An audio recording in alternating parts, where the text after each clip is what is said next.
Buenas noches, estamos juntos aquí con el pastor Carlos, mi padre, para hacer la segunda parte de lo que venimos haciendo de una serie de preguntas, respuestas para todos esos jóvenes que nos están viendo, quizás también los padres que nos están viendo. Entonces, en la anterior semana nos fue súper bien y todos querían la segunda parte, así que vamos a hacer ahora las preguntas que quizás el anterior sábado no pudimos responderles.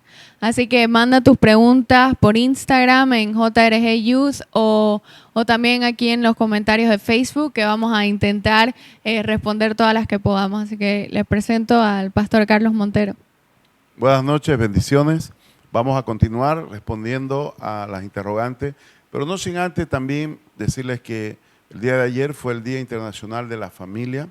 Quería mandarle un saludo a toda la familia. Creo que es la base de todo lo que nosotros hacemos, de todo lo que nosotros tenemos como fundamento en la familia. Y hoy en día la familia necesitamos celebrarla más que nunca porque está en riesgo, en peligro. Hay una corriente de un pensamiento contrario a lo que es la familia establecida como Dios lo hizo. Y ahora queremos decirte que la familia está compuesta por el papá, la mamá y los hijos. Esa es la familia que Dios estableció y es la familia a la cual bendecimos y creemos de que no puede cambiar en el tiempo, en toda la creación, en todo el tiempo de la humanidad. No va a cambiar el principio de Dios y es de que Él nos creó varón y mujer para casarnos, para multiplicarnos, para tener hijos y para crecer. Entonces bendigo a esa única y exclusiva familia que Dios creó, la bendigo ahora y que celebremos siempre la unidad de la familia. Bendiciones. Así que estamos listos ahora para responder las preguntas. Sí, estaba viendo algunas preguntas y que vamos con el tema de la familia, de cómo, o sea, en la familia, como decías, hay padre, madre, hijos, y a veces es muy difícil dentro de la familia etapas, ¿no? De los hijos, en especial la adolescencia o la preadolescencia. Y había una pregunta que decía, ¿cómo podemos lidiar en el ámbito de la preadolescencia? Y creo que esta es una respuesta que lo podemos responder los dos desde el punto de vista de papá y desde el punto de vista de hija. Cómo lidiar con las amistades no cristianas, con el choque que hay entre un hijo cristiano en esa edad que es tan difícil, tan complicada, y tener todo esto del mundo viniéndole encima, ¿no? Entonces, ¿cómo poder lidiar con eso desde el punto de vista del padre y también de la hija? Bueno, siempre digo yo, cuando ya toca lidiar en la prejuventud o preadolescencia, como se le llama, a nosotros no nos gusta el término adolescencia porque es de adolecer algo. Creo que nosotros tenemos que ser libres de la dolencia, pero cuando ya tenemos problemas en esta etapa es porque no hemos sabido traer una educación correcta desde la niñez. Dependiendo cómo nosotros somos educados desde niños, nuestras reacciones van a darse en la etapa de la preadolescencia.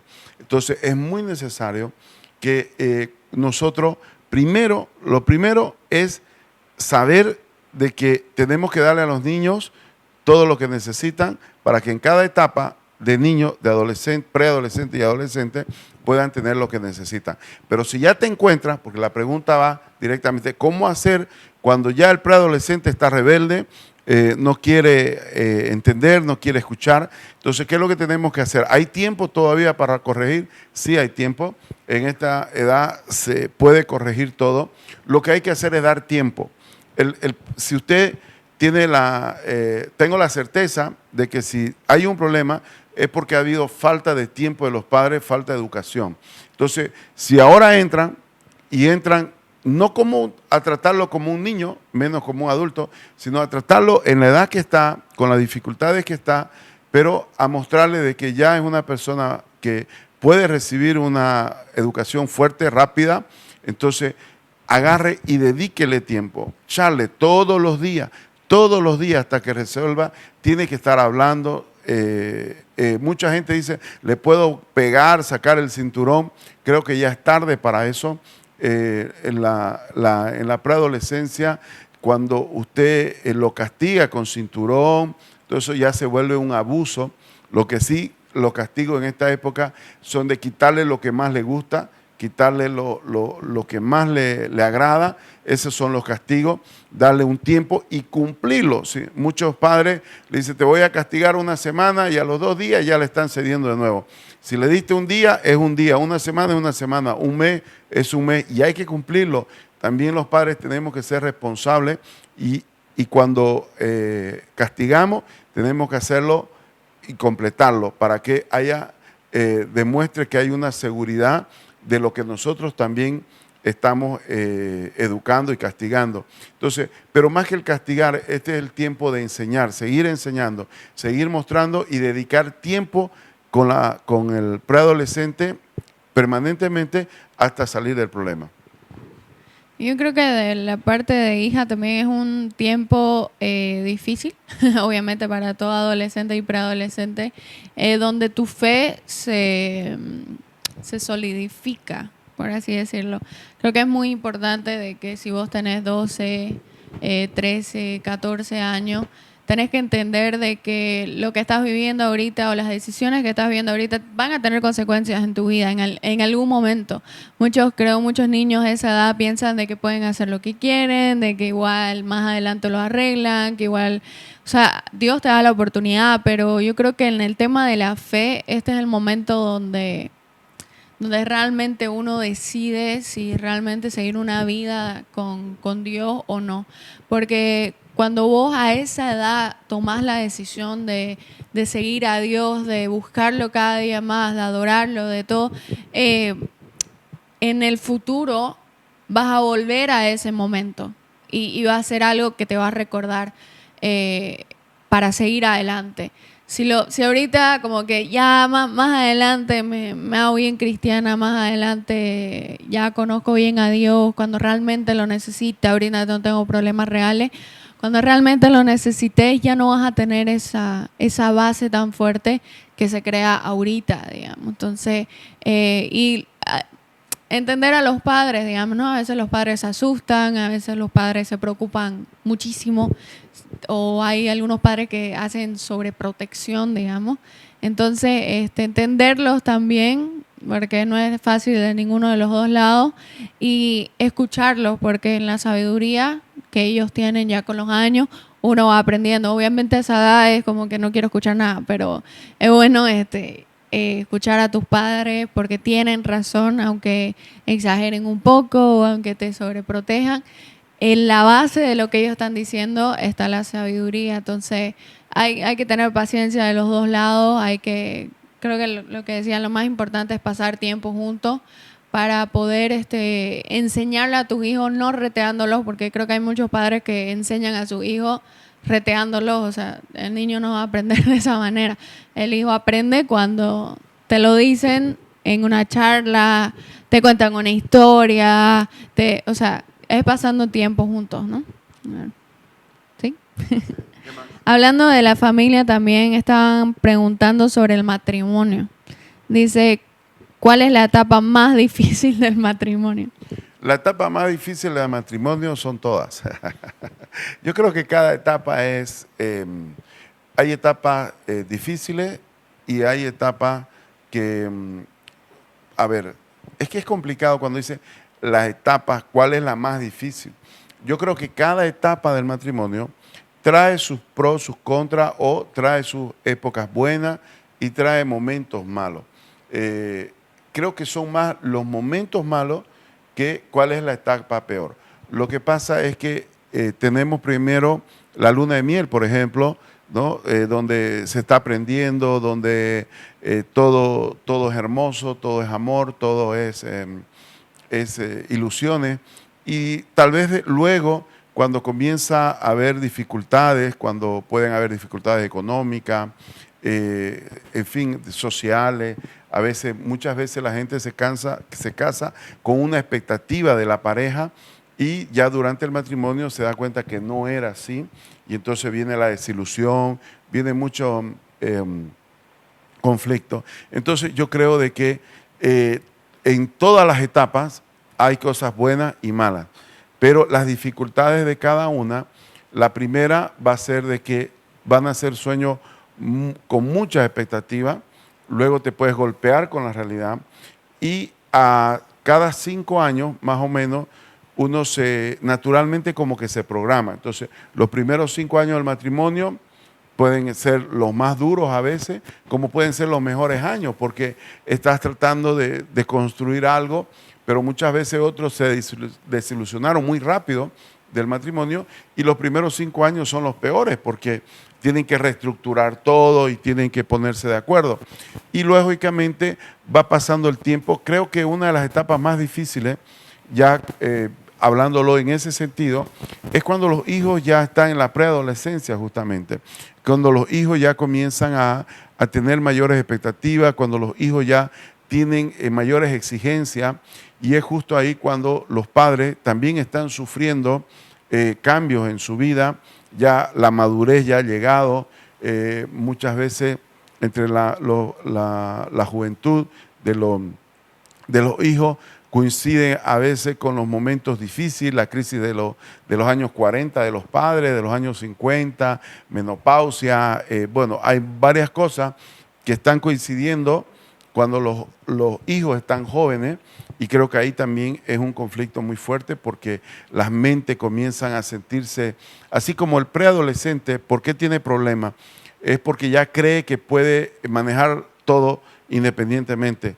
Y eso muchas veces pasa en los matrimonios, cuando están en la época en la década de los 40, 50 años, como que las personas tendemos a que ya somos autosuficientes y no dependemos del otro. Y ahí creo que es el momento de ir a la base. Y yo siempre digo, ¿por qué te casaste? Te casaste por amor.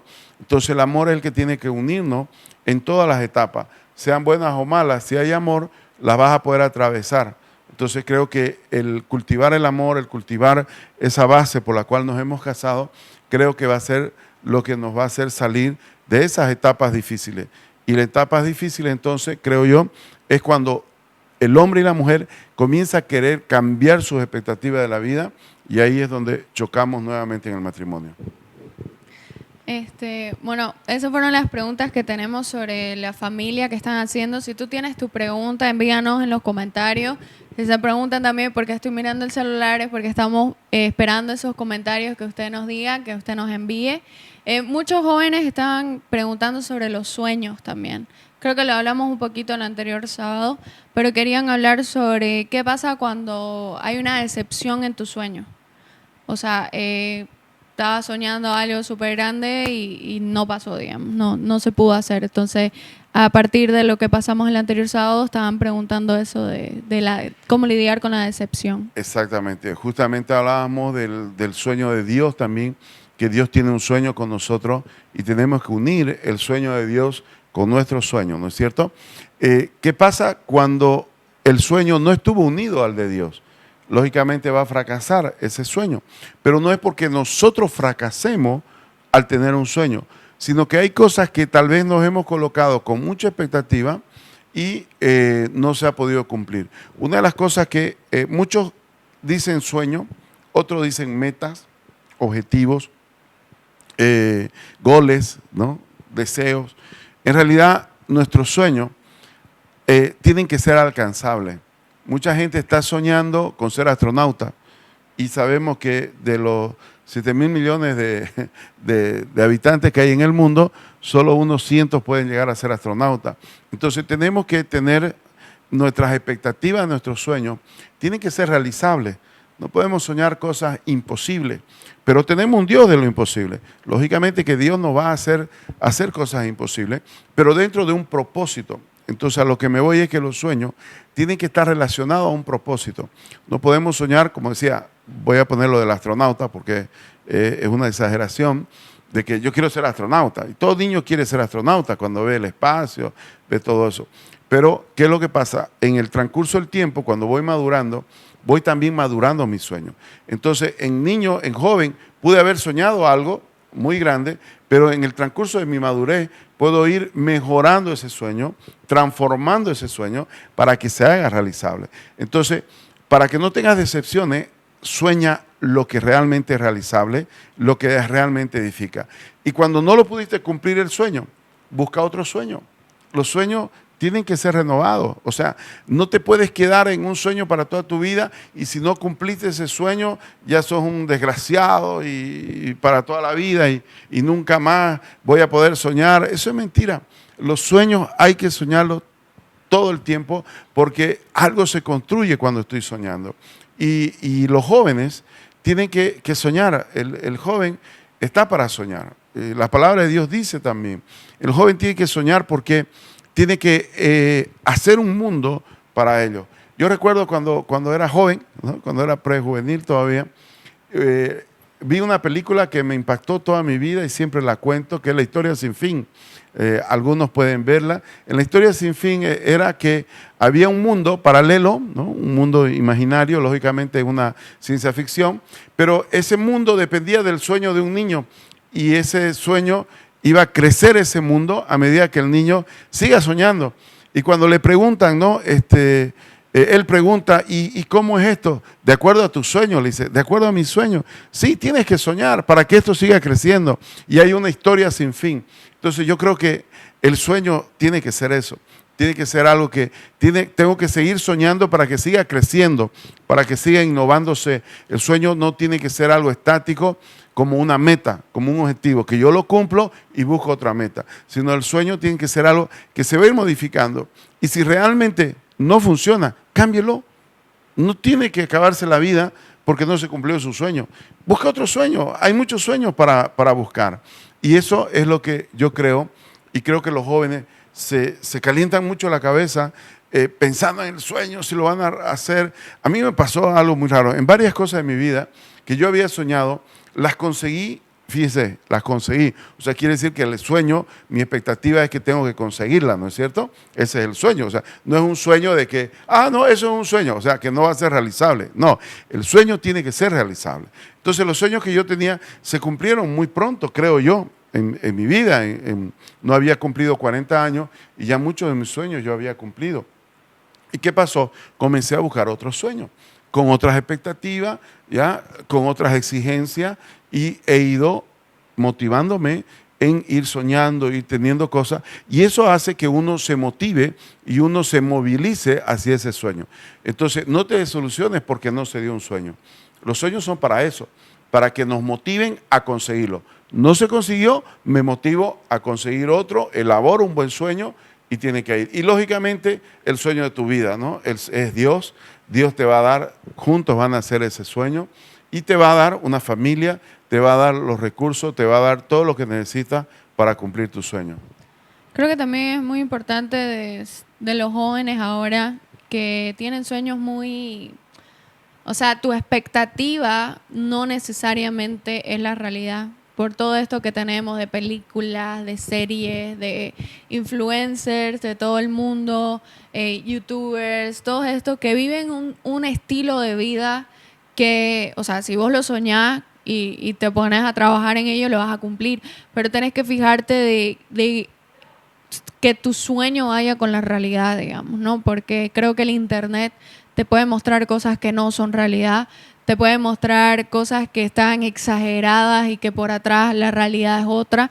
Y creo que es muy importante para los jóvenes, más que todo para los más jóvenes, los prejuveniles quizás, que sepan entender a qué le están apuntando, si le están apuntando a algo que realmente es importante o estás yendo a un objetivo, por ejemplo, ser famoso, de ser influencer, tener más likes o más seguidores en Instagram.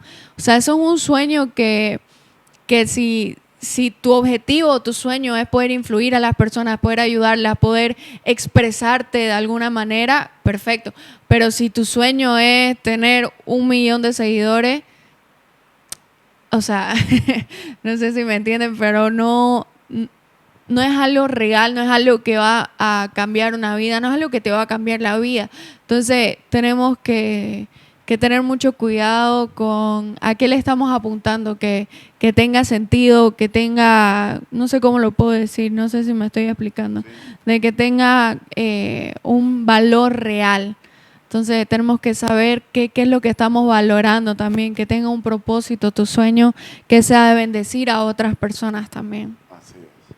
Creo que eso es parte de lo que no te vas a defraudar nunca de un sueño que no se cumpla si tenía un propósito. Entonces quiere decir que tu propósito cambió, con tu sueño va a cambiar el propósito también.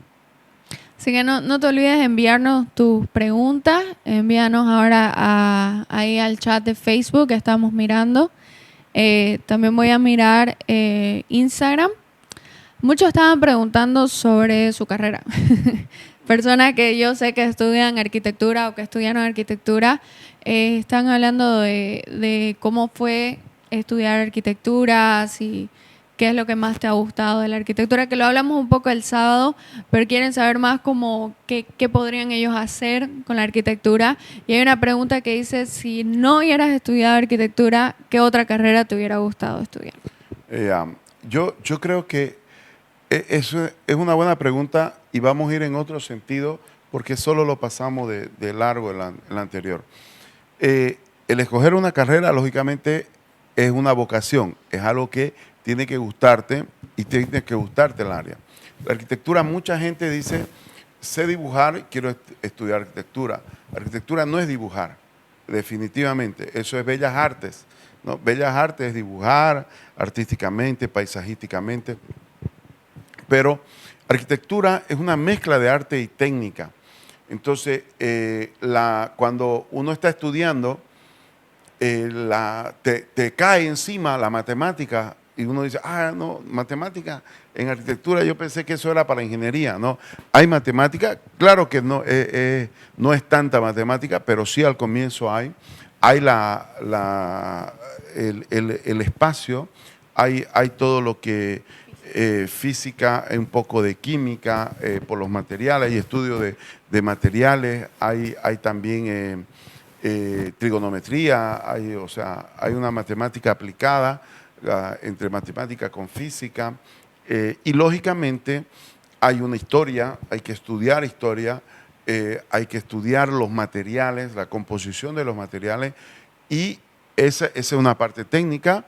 Y la parte artística es cuando yo voy a crear, pero tengo que crear en base a todas esas condicionantes técnicas que yo no puedo salirme de ahí. Yo no puedo diseñar una pirámide volcada, ¿ya? Tengo que poner la base, tengo que ir de abajo hacia arriba, o sea, había mucha gente porque le gustaba dibujar, porque le gustaba crear, creyeron que arquitectura era la carrera y no es así. Es una carrera que tiene mucha técnica, es muy importante, además que el arquitecto termina construyendo, o sea que también hay una responsabilidad dentro de lo que es construir y algo que yo siempre digo, tiene que estar dispuesto a satisfacer a un cliente porque nosotros como que dibujamos, proyectamos, pero la persona va a vivir casi o toda su vida o gran parte de su vida en una casa. Entonces, tiene que ser cómoda y tiene que agradarte siempre, ¿no? Todos los días. Entonces, eso es arquitectura. El tema de que te amaneces y todo eso es muy cierto, eso está así, siempre fue así. Yo estudié arquitectura hace 30 años, ¿no? Y ahora mi hija está estudiando arquitectura. Y cuando hablo con ella, veo que los principios no han cambiado de arquitectura.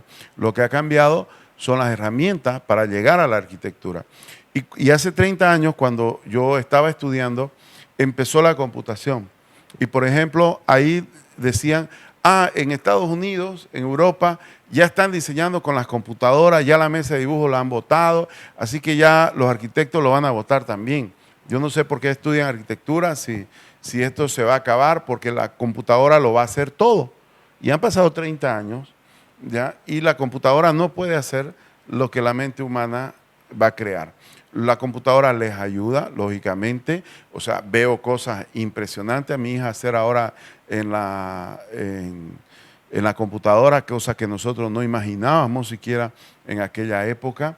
Para nosotros hacer una perspectiva eran 20 días, ¿no? 30 días para hacer una presentación final y vemos que ahora en una semana ¿ya? Pueden hacer y cambiarlo todo. Vemos que en las últimas correcciones pueden cambiar la mitad del proyecto y en una semana ya está hecho porque en la computadora se puede hacer, pero la creatividad no se acabó. Entonces, para todas las carreras también, cuando te dicen, no, esto se va a acabar, yo no sé, alguien dice, tal vez la ingeniería petrolera, ahora le voy a responder la segunda parte de la pregunta. ¿Qué es lo que hubiera deseado estudiar? Y era ingeniería petrolera, ¿ya? Me hubiera gustado, pero me dijeron que no estudie eso, ¿ya? Porque se iba a acabar el petróleo. ¿Ya? Y entonces se iba a acabar el petróleo y esa carrera iba a quedar en vano y no estudié ingeniería petrolera, que era una de mis otras opciones, y finalmente estudio arquitectura y termino, ¿ya?, en un área de petróleo, en una empresa petrolera, trabajando y haciendo cosas de un ingeniero petrolero, de un ingeniero electromecánico, haciendo pruebas hidráulicas, mantenimiento de válvulas petroleras, haciendo intervenciones, cortes de ductos, o sea, llegué a terminar a hacer algo como lo que había pensado, pero fue porque me orientaron mal. Entonces mi consejo es a los jóvenes, oriéntese bien de la carrera, vea cómo, tengo una experiencia que mi esposa estaba estudiando ingeniería industrial o química, algo no recuerdo ya ahorita, pero era industrial o química, ¿no? Algo así, ¿ya? Y el catedrático le dijo, en su primer año le iba muy bien, porque ella era buena alumna, le iba muy bien, pero uno de los ingenieros le dice, no la veo a usted como para esta carrera. Imagínese, usted va a estar en un laboratorio, parece que era más química, parece, va a estar en un laboratorio todo el día, va a ir de su casa a un laboratorio, de laboratorio va a ir a su casa, usted se ve así, y la hizo reaccionar, y dejó, estudió un año y lo dejó, y ella quería estudiar diplomacia, le dijeron que tenía que ser 2 años de una carrera social, escogió comunicación, y encontró que ahí era lo que le gustaba, eso era lo que le gustaba, y lógicamente se quedó en comunicación social, porque era lo que le gustaba. Entonces imagínate, de una ingeniería química a comunicación social, entonces, ¿qué la hizo pensar? Simplemente una pregunta, ¿te imaginas lo que vas a hacer el resto de tu vida? Entonces, en la profesión que tenemos que escoger es imaginarnos que vamos a hacer el resto de nuestra vida sobre eso. Lógicamente, hay un llamado espiritual que va a englobar a cualquier carrera, a cualquiera, nosotros como hijos de Dios podemos servir. Esa es otra pregunta también que muchas veces me han hecho. ¿Puede un profesional servir en la obra del Señor? Claro que sí. Necesitamos profesionales en la obra del Señor que puedan incluir y colocar todos sus conocimientos técnicos para poder llevar una iglesia que cada vez es más exigente, llevar una iglesia porque es una institución que necesita de todos los profesiones y técnicos para poder llevar una institución. Entonces, todos estamos para ello y el mensaje y la respuesta es que sí, hubiera querido otra carrera, pero cuando ya comencé a estudiar la segunda que más me llamó y me desarrollé sobre eso, pero siempre queda algo. Entonces, hay que luchar por el sueño. También decía, hay que luchar por el sueño, hay que pelear por donde Dios lo está guiando y no dejarse engañar o cambiar, porque miren ustedes, el petróleo sigue buenísimo. Bueno, ahorita se ha caído el precio, pero mañana se levanta de nuevo y por un buen tiempo más todavía los combustibles fósiles van a ser parte de nuestra vida, ¿ya? Entonces, los técnicos que están estudiando y recién son jóvenes sobre esta área, siguen trabajando, siguen encontrando oportunidades para crear también nuevas expectativas también con los combustibles. O sea, yo creo que la profesión no se acaba en sí, sino lo que se puede acabar es, se puede renovar el recurso y esas personas que estaban yendo sobre esos recursos, lógicamente van a buscar especialidades que van a ir acompañando con el desarrollo del área en que están trabajando. Algunos preguntaban también ¿y cómo llegó a la ganadería y cómo fue que le gustaba también la ganadería? No sé si ahí tuvo que ver un poco mi mamá, dice ella que Claro por que eso sí. fue. Claro que sí. En realidad, bueno, yo me crié en la ciudad, mi padre abogado, entonces estábamos en la ciudad, pero a él le gustaba el campo también y nos llevaba de niño al campo. Entonces yo pude oler el campo desde muy niño porque nos llevaba a propiedades de familiares, de amigos, y entonces pude tener ese gusto de niño. Y luego, bueno, ya no hubo oportunidad y cuando me caso con mi esposa, ella es de familia ganadera tradicional, su padre tradicionalmente ganadero, sus tíos. Entonces, cuando yo comienzo a ir al campo con ella, pues otra vez vuelve ese deseo, ese gusto. Y creo que el campo es una pasión, ¿no? Tiene que gustarte el olor, tiene que gustarte no solo el olor de la naturaleza, sino el olor de los animales, el estar ahí y todo, los mosquitos, las incomodidades algunas veces, como las comodidades, la aventura, todo lo que significa el campo. Y eso me gustó siempre. Y entonces ya yo lo pude desarrollar, ya mi suegro me enseñó lo que es la ganadería, todo lo que sé de la ganadería lo aprendí de él. Fui viendo, bueno, ya también fui estudiando, hoy en día con los tutoriales, leyendo, ya, y en la práctica, lógicamente, fui aprendiendo, y es mi pasión, es algo que me gusta, es algo que me da vida. Cuando voy al campo, vuelvo renovado, vuelvo con ideas nuevas, con las ganas, y físicamente incluso vuelvo más fuerte, pero sobre todo es ese lugar donde hay mucha gente, por ejemplo, que no encuentra un lugar y se va a las drogas, se va al sexo, se va a la salida, al trago, a las salidas de noche. Están buscando dónde buscar algo más. Y yo creo que para mí el campo ya es algo más. ¿Por qué? Porque el que me llena, me completa es Dios. Entonces, con Dios estoy completo en todo. Pero siempre uno necesita algo más. Y ese es el campo para mí. Que es el hobby, ¿no? Es el hobby. Yo creo que para todos tener un hobby es ese lugar donde puedes ser vos mismo, donde estás haciendo algo que te gusta, donde no parece un trabajo porque es algo que realmente te gusta, ¿no? Y llena ese, no es un vacío, pero es ese como, eso que le da como que sabor a la vida, ¿no?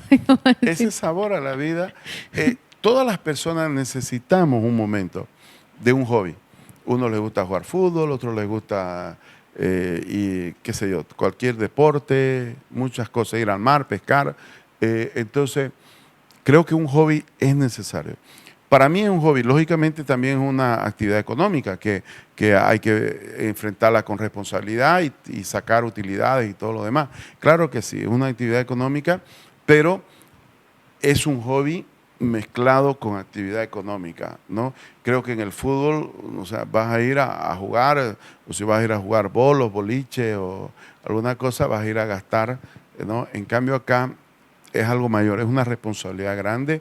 Hay personas que están trabajando, hay animales. Cuando toca trabajar los animales en el corral, por ejemplo, y hay que vacunar en el brete, todo eso, no es fácil, es peligroso. Los animales, al menos la raza que a mí me gusta, como la Nelore, una raza muy brava. Hay animales que son muy bravos y bueno, y si pueden cornearte, te van a cornear, te van a quebrar en dos, lo van a hacer, ¿no? Para eso uno tiene todo el sistema de trabajo, ¿no? Para eso. Hay una historia que a mí me gusta de cuando eran cortejos, creo, con mi madre y fuiste primera vez al campo, algo con un caballo, ¿cómo fue eso? Bueno, no, siempre el andar al caballo en el campo, pues uno tiene que demostrar. Y yo no era muy bueno para andar al caballo, ni nunca lo he sido, o sea, nunca he sido para estar corriendo. O sea, no me crié en el campo, no fui de niño, ese niño que se sube al caballo y después anda al pelo, ¿no? Sin montura. No, para mí tiene que estar bien el caballo, tiene que ser manso. Y bueno, y como era la primera o segunda vez que iba para allá, quise demostrar mis dones de jinete, y en una pista de una avioneta de aterrizaje, a un lado había un caminito y ahí me puse a correr. Y entonces comencé a darle, fue muy bueno a la ida, y cuando estoy volviendo, ¿no? El caballo a toda velocidad mete la pata en un pozo, se tropieza y da trampolín, como le llamamos. ¿Ya? El caballo da la vuelta y yo salgo despedido, gracias a Dios salí despedido hacia adelante. Bueno, di un montón de vueltas en el piso, el caballo cayó de espalda, se quebró prácticamente se quebró la espalda, no, la silla lo golpeó. ya ese caballo no se pudo, No ya me no, acordaba esa parte no, de no la sirvió el caballo historia. porque quedó golpeado el caballo, ¿no? Y bueno, y ahí la gente que estaba ahí dijo, se mató, dijo, pensaron y en realidad solo estaba un poco golpeado, pero no fue nada. Había juventud, había poco peso en aquella época y dio para salir. Y bueno, y de ahí sí, igual nomás, siempre con el caballo, porque no hay que tenerle miedo, el caballo fue un accidente simplemente que se tropezó el caballo y como íbamos muy fuerte, dio trampolín. Fue una aventura que hasta ahora se acuerdan de eso porque lo fregué el caballo, ¿no? No me acordaba de esa parte, ¿no? La parte interesante era de que era su segunda vez y estaba tratando de entrar a la familia. Creo que todos los que quieren entrar a la familia, como vemos en todas las películas, pasa algo chistoso, porque la idea era que sea chistoso. Y es una anécdota que siempre se acuerdan porque es el cortejo que quiere entrar a la familia. Entonces, siempre lo contaban de esa manera, solo que se volvió un poco trágico. No, lo que pasa, a ver, vos lo ves trágico, pero en ese ambiente pasa normalmente, ¿no? El caballo, cuando uno se cae, el caballo queda mal y no es que se muere el caballo, sino que ya no sirve para montarlo y sirve para otras actividades, ¿ya? Para jalar, para otras cosas. No es que sea trágico, y además que ellos no lo ven trágico, sino la gente, ¿no? que vive en el lugar, sino lo ven como una anécdota. Y después fue esa, ¿no? Porque quedé un poco cojo, así que estuve cojeando el resto del viaje. Bueno, respondiendo a sus preguntas, hay una pregunta aquí que dice, ya que estamos hablando de cosas trágicas, ¿no? Dice, ¿cuál ha sido el momento más difícil dentro de su vida ministerial? Bueno, hay que verlo como en la parte ministerial hay muchas cosas. Lo primero es Dios, que te da la satisfacción de todo. ¿Y qué es lo difícil? Son las personas, ¿no? Entonces, lidiar con personas durante todo el tiempo, creo que eso es lo más difícil porque en algún momento como que uno pone mucho amor por una persona, mucho cariño, le pone mucho esfuerzo. Es lo que se puede llamar una inversión en la persona. O sea, le das tiempo, le das amor, le das dedicación, estás seguro que podés juntos llegar a muchos sueños, hacer muchas cosas. Y de repente esa persona de la noche a la mañana te sale con otra cosa, que sus sueños no habían sido los tuyos, o sea, que no habían coincidido, qué sé yo, o lo heriste y no sabía que lo habías herido, muchas situaciones. Y bueno, y de un día a otro te llaman para decirte que ya no quieren caminar junto a uno, ¿no? Entonces creo que ahí es una de las cosas más difíciles, porque creo que eso es lo que te afecta como persona. Lógicamente, cuando oras por algo, por alguien y no sale, ¿no? No se dio. Entonces ahí como que uno se pregunta, me faltó fe, me faltó orar, me faltó hablar, viene eso. Pero en el tiempo uno se da cuenta de que Dios tiene soberanía sobre todo y nosotros no vamos a poder ir por encima de esa soberanía. Entonces como que ahí uno se da cuenta que no fue una oración contestada, que no es que Dios no te quiere o te quiere hacer quedar mal. No, Dios es soberano y la fe está en nosotros. Yo creo que un poco la fe es la fe en Dios, pero también hay una esperanza con las personas, ¿no? Creemos que las personas también son parte de uno, parte de lo que uno hace, y creo que lo más duro para mí es eso, ¿no? Es recibir un golpe en eso. No quiero poner las palabras feas, pero usted las está poniendo ahí, usted sabe de la palabra que le va a colocar, pero es básicamente eso, ¿no? Cuando vemos que la persona no responde al amor que le has dado, y creo que eso es lo que más me ha golpeado en el ministerio.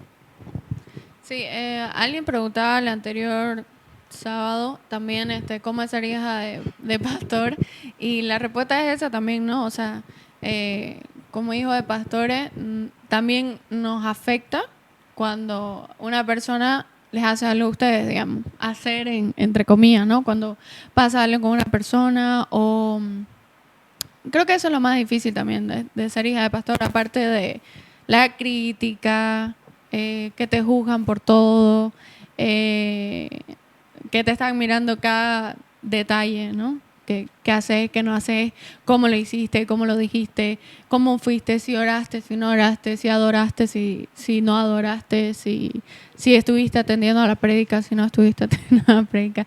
O sea, hay como un estándar de perfección, ¿no? Ahí. Entonces, contestándole a esa persona, esas son las cosas más difíciles. Obviamente están todos los beneficios que Dios te da, la recompensa que Dios te da. No sé si han visto el video de Monreal, ¿no? De, ¿cómo se llama? Juan de Dios. Juan de Monreal, donde habla sobre los hijos de pastores, es exactamente así. Hasta el que hizo de los online, ¿no? De todo esto online, igualito. Bueno, no todos los padres son para igualitos. quejarse, no lo vea ese video. Pero es así, o sea, tiene como en todo, tiene sus subidas y su bajada, pero Dios te da la bendición, la recompensa y todo ¿cómo puedes decir? Algunos últimamente lo han visto como una posición de privilegio, pero tiene sus sacrificios, ¿no? Tiene sus golpes también, pero bueno, es lo que Dios te hizo hacer. Algo que, esto es un pensamiento que se me vino recién. Cuando uno es hijo de pastor, uno no elige serlo, lo eligen los padres, ¿no? Porque los pastores son los padres. No estoy hablando en mi caso, porque yo ya soy grande, ya soy pastora, o sea, yo ya decidí. Pero hay hijos de pastores, en nuestra misma iglesia igual, hay hijos de pastores que se enfrentan a esa situación, ¿no? Porque los que eligen el ministerio son los padres, los pastores son los padres, los que decidieron dar ese paso espiritual son los padres. Y uno como hijo se mete a eso también. Entonces, yo creo que si puedo hablar por todos esos hijos de pastores, sea bueno con ellos, sea paciente con ellos, ayúdenlos en vez de criticarlos. Peor si están en la adolescencia. Si usted conoce a un hijo de pastor que está en la adolescencia, dele más amor, ayúdelo más, o sea, son situaciones difíciles y ya que me preguntaron de eso, puedo hablar de eso, porque como padre también debe ser difícil. Por ejemplo, a ver, cuando es un médico, ¿ya? Que es un tema vocacional, ¿no es cierto? El ser médico. Entonces, cuando el hijo no quiere ser médico, entonces no hay un escándalo ahí. No quiere ser médico porque no tiene la vocación de agarrar sangre, de ver lo que realmente es el trabajo fuerte del médico. Y no por ser el hijo está obligado a hacerlo, ¿no? Pero lógicamente siempre hay la expectativa, ¿no? de que vaya el hijo a continuar la obra del padre, pero no es una obligación, no es para nada, ¿ya? Y no es para juzgarlo al pastor, sino más bien al contrario, es que cada uno tiene una expectativa y tiene un llamado, ¿no es cierto? Y eso es lo que tiene que funcionar. Claro, y yo conozco muchos hijos de pastores que tienen ese llamado y se nota su liderazgo, digamos, y ellos mismos lo practican, aunque sea abriendo su casa de paz para niños o ayudando en el cultito de niños, son los que están ayudando ahí a las tías. O sea, se lo puede ver, pero más que llamado o vocación, sino en la situación normal, digamos, ¿no? Porque usted sabe que cuando usted está en un liderazgo, pastor, ministro, anciano, todo esto usted está tomando un liderazgo. Entonces, los hijos también tienen como que ya hay más miradas a ellos, ¿no? Entonces, si hay hijos de pastores que nos están mirando, o hijos de líderes, es difícil cuando te miran, cuando te juzgan, pero si uno está bien con Dios, todo va a estar bien. Y tenemos también que equivocarnos, estamos creciendo, vamos a cometer errores. O sea, todo eso tenemos creo que una pregunta que vi también ahí era que decía, ¿cómo ve el manejar cómo las iglesias se van a ir manejando con esto de la pandemia? Que lo hablamos un poco el domingo en la noche también, pero entender a los demás y saber que somos una familia y que entre todos vamos a ir creciendo y vamos a ir haciendo nuevas cosas, haciendo más cosas es muy importante, ¿no? Así que un saludo también a todos esos hijos de pastores que nos están viendo. Bueno, creo que esas fueron las preguntas de hoy. Ya son las 8. Entonces, muchísimas gracias. Si querías decir algo más. Bueno, hay muchas preguntas, hay muchas interrogantes que es interesante cuando ustedes las hacen, cuando ustedes sacan esas interrogantes. Y yo te digo algo muy importante, cuando tengas duda de algo, busca respuesta. No tengas miedo al pastor, a tu líder. Anda y pregunta, sé sincero. Creo que la sinceridad nunca se va a acabar. Y creo que nosotros vamos a tener en nuestro interior, en nuestro ser, siempre dudas. Siempre va a haber dudas, va a haber interrogantes. Entonces, no te quedes con ella. Ve y busca la respuesta. Y ve y búscala lógicamente en personas que tienen experiencia. No le preguntes al amigo, no le preguntes al compañero de colegio. Ve y pregunta a las personas que han vivido, han pasado experiencias similares a las tuyas. Yo cuando estoy ministrando a los jóvenes, por ejemplo, y me cuentan las cosas, pasaron 30 años, 35 años le llevo de edad, digamos, a esos jóvenes, pero sin embargo me plantean temas que yo también me planteé cuando tenía su edad. ¿Ya? O sea, y los tiempos son diferentes, pero las interrogantes son las mismas, los sentimientos del corazón son los mismos, las dificultades que nos enfrentamos emocionalmente son las mismas. ¿Qué es lo que cambia? Bueno, el modelo del auto, pero no es más que eso. El resto de la vida sigue avanzando, los sentimientos siguen siendo los mismos. Entonces, busca respuesta. Y en la juventud hay mucha interrogante. El joven falla mucho. Y una de las preguntas del anterior sábado era, ¿qué haría yo si volviera o qué mensaje le daría al joven? Uno de los mensajes que te doy es, no te quedes con la duda y no vayas a buscar consejo del que está igual que vos. ¿Ya? Porque ese es el problema. ¿Ya? El joven va y le pregunta el consejo, ¿ya? El que sabe menos que él del tema. Porque el joven quiere escuchar lo que le interesa o no quiere enfrentar la respuesta real. Si tú quieres una respuesta real, busca al de experiencia, al que haya pasado ese tema tuyo y lo haya pasado todavía con éxito. O sea, busca la respuesta en la persona que tuvo éxito en tu problema. Eso es, porque si vas al que fracasó en lo mismo que tú, pues la respuesta va a ser de fracaso. Nadie te puede enseñar algo que ha fracasado y tú creas que te va a dar el éxito para tu problema. Tienes que buscar a la persona que tuvo éxito en ese problema. ¿Ya? Entonces, ni nadie tenemos la obligación de ser exitoso en todo, ¿ya? Pero hay áreas de nuestra vida que somos buenos para hacerlo. Y es que yo veo ese mucho error de los jóvenes. Es que me dijo fulanito, me dijo me dijo lo otro. Y le digo, ¿y qué saben del problema? No, pero es que ellos opinaron. Todos saben que el opinólogo, creo que deberíamos volverle una carrera para que desaparezcan los opinólogos, porque todo el mundo tiene una opinión para todo. Y hay los que no tienen idea de lo que están hablando, pero opinan, ¿no es cierto? Esos son los que más hay. Olvídese de eso.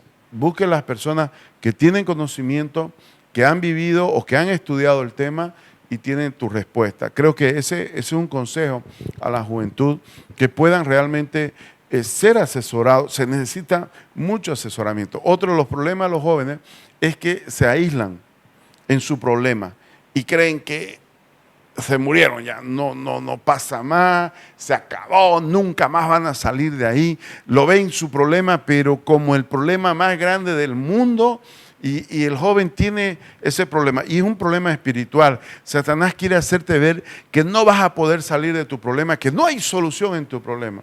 De ahí vienen las dificultades en la juventud y los errores y las malas decisiones. Siempre quiero decirte, hay una salida a cualquier tipo de problema. Donde tú estés, ahí eso va a poder tener una respuesta tuya, pero va a haber una respuesta con, dice la palabra, que la sabiduría está en el consejo de muchos. Entonces, tu respuesta va a ser con sabiduría porque, lógicamente, has investigado y has preguntado sobre tu problema o sobre lo que tienes que responder. Así que estamos atentos, vamos a seguir, vamos a continuar, vamos a ver la forma con Victoria de que podamos hacer algo en bien de los jóvenes y que juntos podamos apoyar a la juventud, apoyar a ustedes que esto es para todo el mundo lo puede escuchar, pero lo que queremos hacer es para los jóvenes, ¿no? Que el joven tenga un alimento fresco, y que pueda cambiar y que pueda ir a otro nivel la juventud y tome las mejores decisiones para el resto de su vida. Sí, creo que sí, creo que hay un par de preguntas más, pero Sí, vamos. Estaban hablando mucho sobre cómo sabemos si somos salvos. O sea, interesante, ¿no? ¿Cómo saber si realmente sos salvo? Y otra pregunta que va relacionada con eso, ¿cuál es la edad para bautizarte? O sea, ¿desde qué edad se debería uno bautizar? Bien. Dice la palabra de Dios que el que confiesa sus pecados, ¿no? Y el que se aparta de ellos será salvo. Dice también que el que declara que Jesús es su Señor y Salvador será salvo. Dice que el que se aleja de los pecados va a prosperar. Hay mucha palabra de Dios donde te habla. Y yo te voy a decir algo. Yo creo que la religión no te da la respuesta de la salvación. Lo que te da la respuesta de salvación es tener una relación con Dios.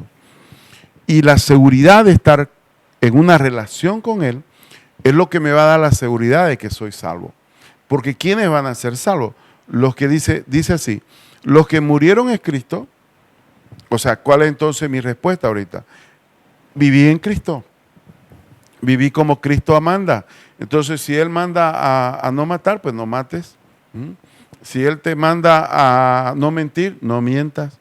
Si te manda a que no vayas donde los brujos, no vayas donde los brujos. Entonces, mi seguridad de la salvación no está en la doctrina, donde los luteranos te digan una cosa, los calvinistas te digan otra cosa, los pentecostales, los neopentecostales que ahora nos quieren llamar. O sea, no busques eso. Lo que tienes que buscar es una respuesta en obedecer a Dios, en tener una relación con Él y vivir en el Espíritu Santo de Dios. Y eso te va a dar realmente la seguridad de que sos salvo. Claro, no es una lista que tenés que chequear, digamos, ¿no? Ya oré, ya me bauticé, ya no pequé, digamos. O sea, se vuelve religión eso. Ajá, esa es la Un religión. checklist se va a volver religión. Porque no creo yo que, o al menos no lo he podido ver en la Biblia, que Dios te vaya a hacer un checklist para ver si entras, o como dicen, San Pedro está con las llaves esperándote ahí y tiene su checklist para ver si entras o no entras. No existe eso.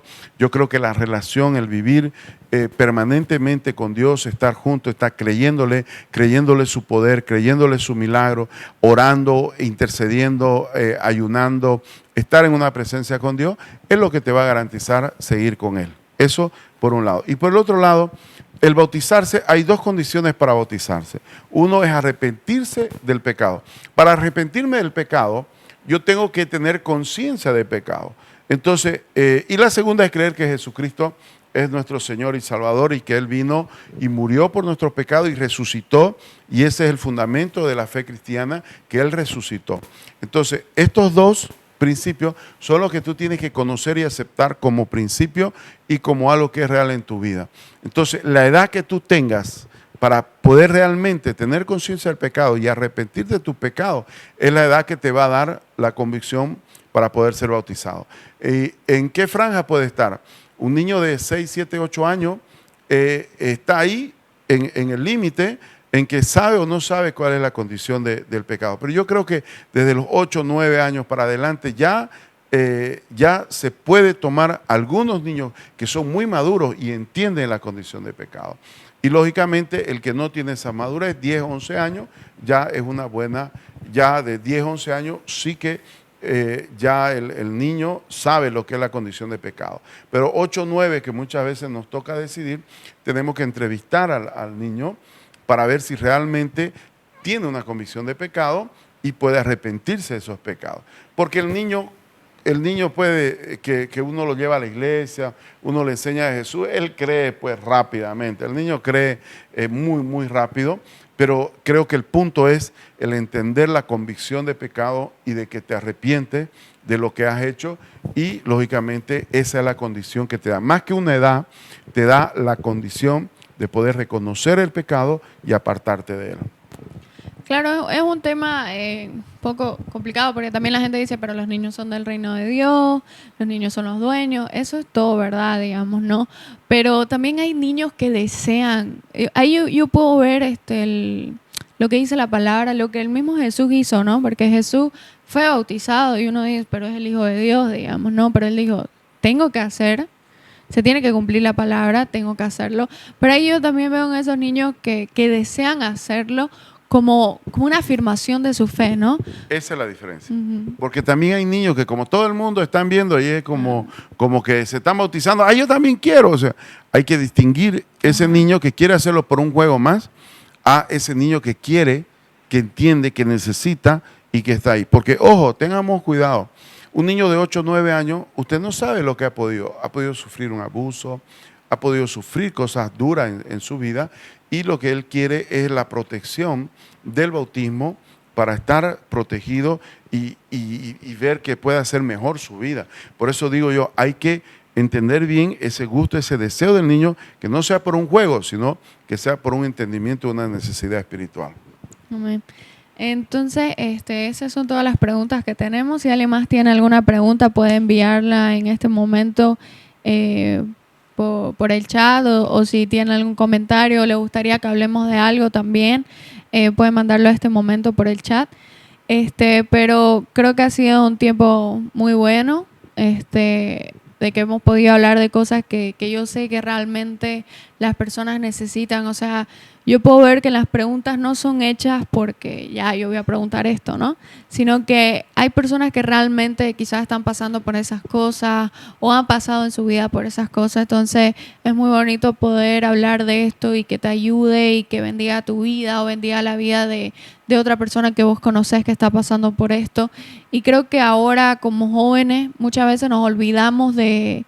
O sea, tampoco podemos estar pensando todo el tiempo en la muerte y que nos puede pasar algo, pero esta pandemia realmente te hace pensar en eso, ¿no? Y yo creo que estas dudas de si soy salvo, si estoy bien con Dios, creo que vienen a partir de eso, ¿no? De ser conscientes de que tu vida puede acabar en cualquier momento y como dice mi mamá, tu fin del mundo es cuando te morís. Entonces, es muy bueno de que las personas también se sientan más tranquilas, ¿no? No solo en lo natural, sino también en lo espiritual, ¿no? Y los jóvenes que quizás nunca pensaban en esto, nunca pensaban en que te podía pasar algo, como el otro día un youtuber tuvo un accidente de auto y se murió, digamos, ¿no? O un famoso de basquetbolista se estrelló en su helicóptero, digamos. Entonces, pasan cosas, y lo estoy hablando porque son cosas que los jóvenes ven, ¿no? Porque si aprendes la noticia todos los días, hay una mala noticia o hay alguien que le pasó algo, o hay un accidente o una violación o algo, o sea, es horrible. Pero los jóvenes quizás no están viendo las noticias todos los días, pero hay personas como este basquetbolista, Kobe Bryant, que impactó con su muerte todo el mundo, porque había mucha gente que lo admiraba, hay mucha gente que lo seguía, hay mucha gente que pensaba y ya veía cómo su hija iba a seguir su legado y justo muere con su hija, digamos, ¿no? Entonces, creo que son estas cosas que hacen que los jóvenes valoren más su vida, ¿no? Y como esta semana que murió un youtuber famoso, entonces, creo que es muy importante que todos nosotros tengamos esa seguridad espiritual, ¿no? En nuestro corazón. Claro.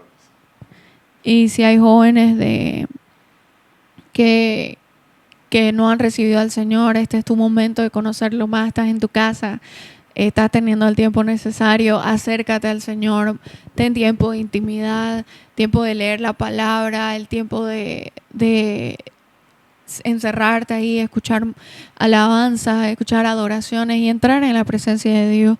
Y algunos que ya son cristianos hace muchísimo tiempo, aprovecha este tiempo también para hacerlo, para acercarte a Dios, que el colegio, que la universidad, aunque sigue en clases virtuales, yo sé que tienes el tiempo ahí libre porque no estás saliendo con tus amigos, no estás saliendo al cine, no estás yendo a ninguna parte. Entonces ese tiempo lo puedes aprovechar para acercarte de Dios también.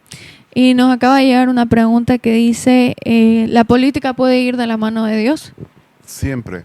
Dios es el dueño de la política. Dios es el que pone y saca las autoridades. Dios es el que tiene que estar en todo, absolutamente en todo. Y lógicamente sus hijos seríamos los indicados para hacer eso. Los que tienen llamado para hacer eso y que están llamados a gobernar políticamente una nación, una región, tiene que hacerlo. El cristiano tiene que estar en todos esos ámbitos, tiene que transformar las naciones a través de los principios de Dios o recordarle a las naciones que se están alejando de los principios de Dios.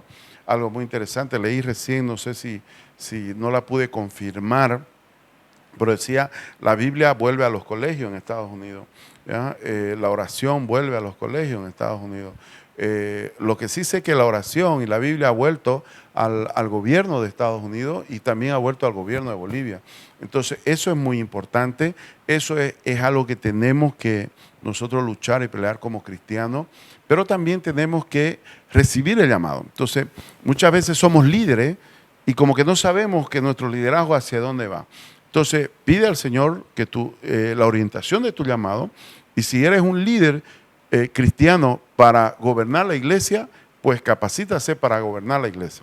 Y si eres un líder llamado para gobernar la nación, que capacítate en todo lo que necesita un líder cristiano, o como cualquier líder, necesita ser capacitado para gobernar la nación. Entonces, eso es muy importante.